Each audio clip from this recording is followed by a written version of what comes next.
नमस्कार दोस्तों। देवकुल एकेडमी पे मैं देव आपका हार्दिक स्वागत करता हूं। आशा करता हूं आप सब लोग स्वस्थ जबरदस्त होंगे। आज हम 17 अप्रैल की महत्वपूर्ण करंट अफेयर के बारे में बात करने वाले हैं।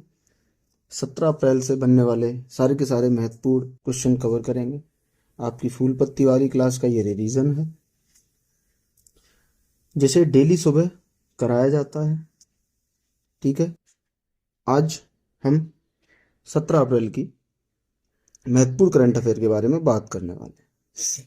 चलिए शुरुआत करते हैं पहले प्रश्न की।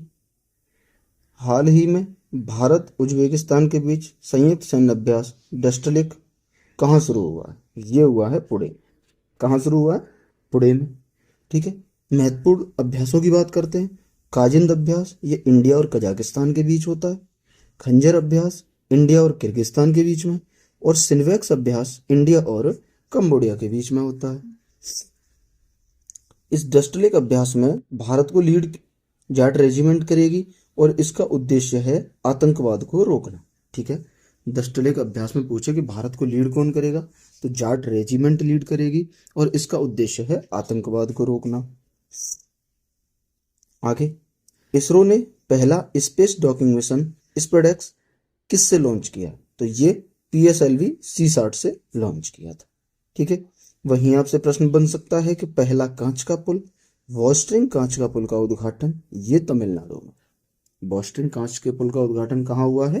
तो तमिलनाडु में हुआ है और ये भारत का पहला है। तो पहला है, इस वजह से ये प्रश्न महत्वपूर्ण बनता है, तो इसको आप याद रखें।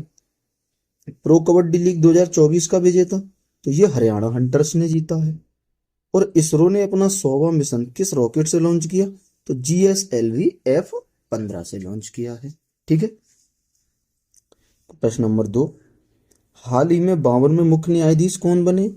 तो ये VR गवई बनेंगे 52 में मुख्य न्यायाधीश। अभी ये अभी इनका घोषणा कर दी गई है, लेकिन अभी ये पद पे नहीं बैठे। ठीक है, सुप्रीम कोर्ट के पहले मुख्य न्यायाधीश हीरालाल जेकानिया थे। और 51वें कौन है चीफ जस्टिस ऑफ इंडिया? तो वो है संजीव खन्ना। संजीव खन्ना रिटायर्ड होंगे, तब 52 में बनेंगे VR गवई, और ये बहुत ही जल्द होने वाले। ठीक है, लल्लन टॉप देखते हैं कि भारत की पहली तटीय और बेडर जनगणना ये तुम्हारी जामनगर और गुजरात में शुरू की है। तो भारत की पहली है, इसलिए प्रश्न महत्वपूर्ण बनता है, याद रखना इसको। वर्ष 2025 और इसके बाद जन्म लेने वाले बच्चों की नई पीढ़ी, इसे जेनरेशन बीटा कहा जाता है। 18वां प्रवासी भारतीय दिवस का आयोजन उड़ीसा में हुआ है। और भारत पोल पोर्टल का संबंध CBI से। क्लियर, आगे चलते हैं अगले प्रश्न पे। हाल ही में PM ने शहनाई, तबला और मसाले, भरवा मिर्च के लिए किसे GI टैग दिया है? तो ये दिया है बनारस को। बनारस के पास 2 और GI टैग हैं, एक बनारसी साड़ी का और एक बनारसी पान का GI टैग भी बनारस के पास है। ठीक है, आगे कि पहला GI टैग ये दार्जिलिंग की चाय को दिया गया है। पहला GI टैग दार्जिलिंग की चाय को दिया गया था। ठीक है, इसरो के 11वें अध्यक्ष बी नारायणन हैं। और PM ने दक्षिण तटीय रेलवे के मुख्यालय की आधारशिला कहाँ रखी है? विशाखापट्टनम में रखी है। क्लियर, और गरुड़ाची पोर्टल किसने लॉन्च किया? तो ये कर्नाटक ने लॉन्च किया है। गरुड़ाची पोर्टल किसने लॉन्च किया है? कर्नाटक ने। वैश्विक ब्लू फ्लैगन प्रमाणन प्राप्त करने वाले कप्पड़ और चल समुद्र तट ये केरल से संबंधित है। कप्पड़ और चल समुद्र तट केरल से संबंधित हैं और इन्हें वैश्विक ब्लू फ्लैग प्रमाणन प्राप्त हुआ है। ठीक है, आगे हाल ही 2024 की दुनिया के सबसे व्यस्त एयरपोर्ट की सूची में दिल्ली के इंदिरा गांधी इंटरनेशनल एयरपोर्ट को कौन सा स्थान मिला है? इसे मिला है 9वां स्थान।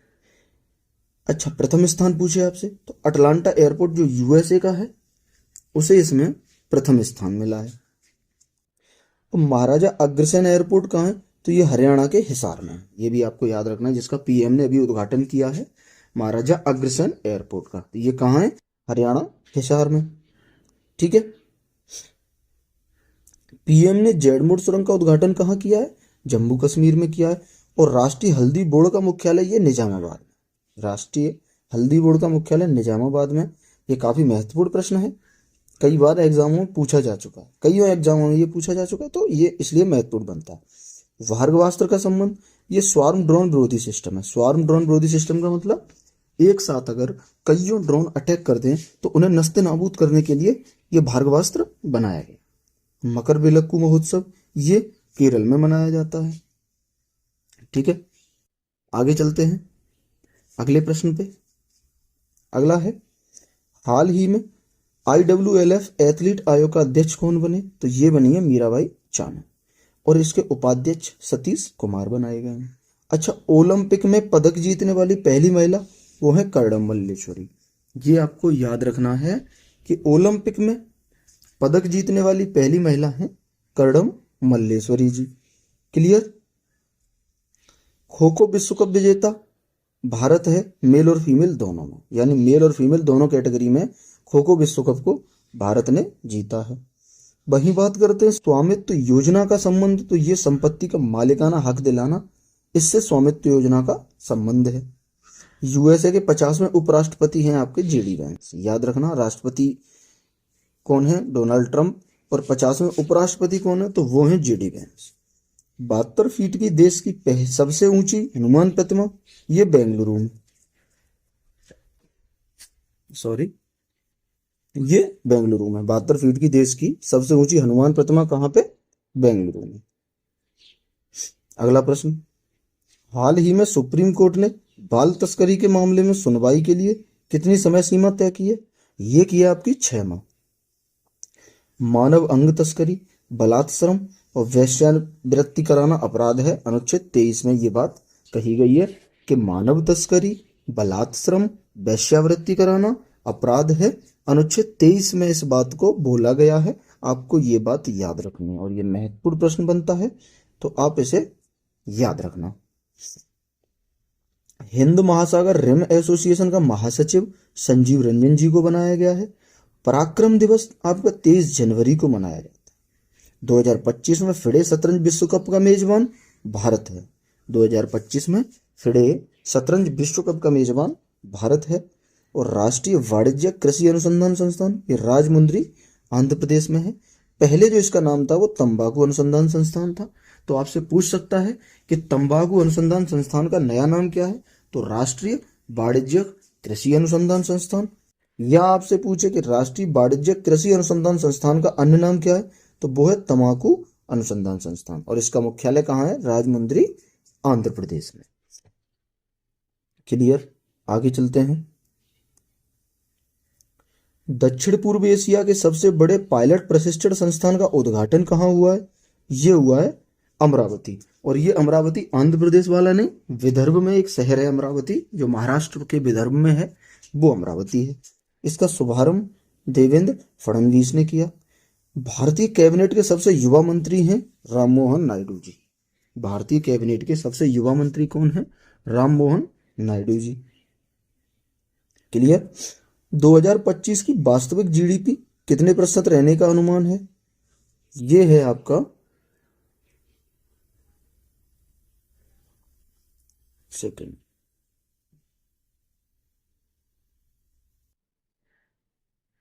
तो ये है आपका रहने का अनुमान है 6.4%। 2025 की वास्तविक जीडीपी 6.4% रहने का अनुमान है। आगे पूछे, colonel CK Naidu lifetime achievement पुरस्कार ये सचिन तेंदुलकर जी को मिला है। 2025-26 राजकोषीय घाटा सकल घरेलू उत्पाद का 4.4% रहने का अनुमान है। और 2025-26 में कितनी व्यक्तिगत आय को करमुक्त किया है? तो 12 लाख, यानी 12 लाख तक की आय को करमुक्त कर दिया गया है। आगे चलते हैं अगले प्रश्न पे। हाल ही में 4 लाख रुपए की वित्तीय सहायता के साथ हीट वेव को राज्य विशिष्ट आपदा किसने घोषित किया? ये किया है आपका तेलंगाना। और लूअर हीट वेव को प्राकृतिक आपदा पहले कौन घोषित कर चुका था? तो वो MP ने की थी। और 4 लाख की वित्तीय सहायता के साथ हीट वेव को राज्य की विशिष्ट आपदा तेलंगाना ने घोषित किया है। तेलंगाना के CM है रेवंत रेड्डी। और आपत बंधु योजना भी तेलंगाना में ही शुरू की गई है। आगे पूछे चैंट एल्बम श्रेणी में ग्रैमी अवार्ड, ये त्रिवेणी एल्बम को मिला है और ये चंद्रिका टंडन की एल्बम है। ठीक है। और मखाना बोर्ड की स्थापना बिहार में हुई है। ब्लू घोस्ट मिशन चांद पर उतरने वाला पहला प्राइवेट मिशन है। ब्लू घोस्ट मिशन चांद पर उतरने वाला पहला प्राइवेट मिशन है। मखाना बोर्ड की स्थापना बिहार में हुई है, ये आपको याद रखना। और चैंट एल्बम श्रेणी में ग्रैमी अवार्ड त्रिवेणी एल्बम को मिला है और ये एल्बम चंद्रिका टंडन की है, ये आपको याद रखना है। आगे हाल ही में चर्चा में रहे सर शंकरन नायर ने किस मामले में अंग्रेजी के विरुद्ध पैरवी की थी? तो ये की थी जलियांवाला बाग के मामले। ठीक है। इनकी एक फेमस पुस्तक है the case that shook empire book का संबंध शंकरन नायर से। क्लियर। 38वां सूरजकुंड मेला ये फरीदाबाद हरियाणा में लगता है। और देश का पहला सहकारी विश्वविद्यालय राष्ट्रीय त्रिभुवन सहकारी विश्वविद्यालय, ये आपको याद रखना है, देश का पहला है, इसलिए ये प्रश्न महत्वपूर्ण बनता है। ठीक है। एआई पर तीसरा वैश्विक शिखर सम्मेलन ये पेरिस में हुआ है। पहला ब्लेचले में हुआ था और दूसरा सियोल में हुआ था, साउथ कोरिया के सियोल शहर में, ये आपको याद रखना है। साइक्लोन अभ्यास भारत और मिस्र के बीच होता है और ये राजस्थान में हुआ है। वर्तमान में जो साइक्लोन अभ्यास हुआ है वो राजस्थान में हुआ है। आगे आज का लास्ट प्रश्न। लास्ट प्रश्न से पहले मैं आप लोगों से एक रिक्वेस्ट करूंगा कि वीडियो अगर पसंद आए तो ज़्यादा से ज़्यादा लोगों तक शेयर करें, ज़्यादा से ज़्यादा मुझे सपोर्ट करें, लाइक करें और एक प्यारी सी कमेंट करके जरूर जाए। मैं सोच रहा हूं कि करंट की जो वीडियो है वो एक दिन बाद मिले आपको। जैसे आज 18 तारीख है, आज आपको 17 अप्रैल की मिल रही है, कल 18 की मिलेगी, परसों आपको 19 की मिलेगी। तो इस हिसाब से मेरे दम में रखना चाहता हूं ताकि आपका रिवीजन बेहतर तरीके से हो सके। ठीक है। बस ज़्यादा से ज़्यादा सपोर्ट करें ताकि ज़्यादा से ज़्यादा लोग इससे जुड़ सकें और बेहतर तरीके से क्लास चल सके और मुझे मोटिवेशन भी मिल सके। ठीक है। चलिए आज का लास्ट क्वेश्चन है कि हाल ही में 15वीं हॉकी इंडिया राष्ट्रीय सीनियर पुरुष चैंपियनशिप किसने जीती है? तो ये जीती है पंजाब ने। पंजाब ने इसमें गोल्ड जीता है। अच्छा, इसका आयोजन जो हुआ था वो झांसी में हुआ था और ये 15वें क्रम का है। विजेता टीम के जो कप्तान थे इसमें वो हार्दिक सिंह हैं और उप विजेता एमपी। एमपी ने सिल्वर जीता है और तीसरा स्थान इसका आया है यूपी का और उसने ब्रॉन्ज जीता। ठीक है। इसमें जो टीम जीती है उसको गोल्ड दिया है, उप विजेता को सिल्वर दिया जाता है और तीसरे स्थान पे आने वाले को ब्रॉन्ज दिया जाता है। ठीक है। इसका होस्ट झांसी था, यानी आयोजन झांसी में हुआ है और 15वें क्रम का आयोजन हुआ है। क्लियर। भ्रष्टाचार धारण सूचकांक में भारत की 96वीं रैंक है और देश का पहला bio bank Padmaja Naidu Himalayan park है, देश का पहला बायो बैंक। 26वें मुख्य चुनाव आयुक्त आपके ज्ञानेश कुमार है। और टाइम मैगजीन ने वुमेन ऑफ द ईयर किसे चुना? पूर्णिमा देवी बर्मन को। और person of the year Donald Trump को चुना है। टाइम मैगजीन ने वुमेन ऑफ द ईयर चुना है पूर्णिमा देवी बर्मन को और पर्सन ऑफ द ईयर चुना है डोनाल्ड ट्रंप। ये दोनों प्रश्न महत्वपूर्ण है। पर्सन ऑफ द ईयर भी याद रखना डोनाल्ड ट्रंप और वुमेन ऑफ द ईयर याद रखना पूर्णिमा देवी बर्मन। ठीक है। इस बात पे आप अपना सजेशन जरूर दें कि एक दिन बाद क्लास लाने की जो मैं बोल रहा हूँ वो कैसा रहेगा, रिवीजन के लिए बेहतर रहेगा। मुझे लगता है कि बेहतर रहेगा एक दिन बाद रिवीजन कराना और विद पीडीएफ के आपका रिवीजन कराना। पीडीएफ सब लोग कमेंट ज़्यादा करते हैं कि सर पीडीएफ कहाँ मिलेगी, तो भाई मैं आपको बता दूं, इस वीडियो के डिस्क्रिप्शन में आपको टेलीग्राम चैनल का लिंक मिलेगा। उस लिंक पे क्लिक करके उस चैनल को ज्वाइन कर लें। वहाँ पे डेली के डेली पीडीएफ अपलोड कर दी जाती है। क्लास 10 बजे अपलोड होती है और जो टेलीग्राम पे पीडीएफ है वो लगभग 12 से 1 के बीच में अपलोड होती है। ठीक है। इस चीज़ को ध्यान रखें। पीडीएफ के लिए आप आराम से टेलीग्राम चैनल से जुड़ सकते हैं और इस वीडियो के कमेंट में आप अपना सजेशन दें कि वीडियो एक दिन बाद लाने की जो बोल रहा हूँ, जैसे आज 17 है, आज 18 है तो कल 17 की आज कर रहा हूँ क्लास। कल तो ताई जी का आकस्मिक देहांत हो जाने के कारण नहीं करा पाई थी, लेकिन मैंने सोचा कि एक दिन बाद की कराने की रखूं, तो वो कैसा रहेगा उस पर आप अपना सजेशन दें। और एक चीज़ और, नवीन सर द्वारा कराई गई पॉलिटी और आरुषि मैम द्वारा कराई गई ज्योग्राफी, मैं सोच रहा हूँ कि उसका भी रिवीजन आपको कराया जाए, और विद हैंड रिटन नोट्स के। जो एसएससी महानायक बैच करके है शायद उनका, रोजगार विद अंकित वाले सर हैं, नवीन सर और आरुषि मैम, तो उनकी क्लास का हैंड रिटन नोट्स बना के और आपको रिवीजन कराया जाए, तो ये कैसा रहेगा? ये सजेशन आप जरूर कमेंट में दें। और वीडियो ज़्यादा लंबी ना हो, इसलिए मिलते होंगे अगली वीडियो में। तब तक के लिए खुश रहिए, पढ़ते रहिए और अपने माँ बाप का लक्ष्य पूरे करने के लिए आगे बढ़ते रहिएगा। मिलेंगे अगली वीडियो में। दबा के वीडियो को लाइक शेयर एंड कमेंट कीजिए और चैनल को सब्सक्राइब कीजिए। धन्यवाद।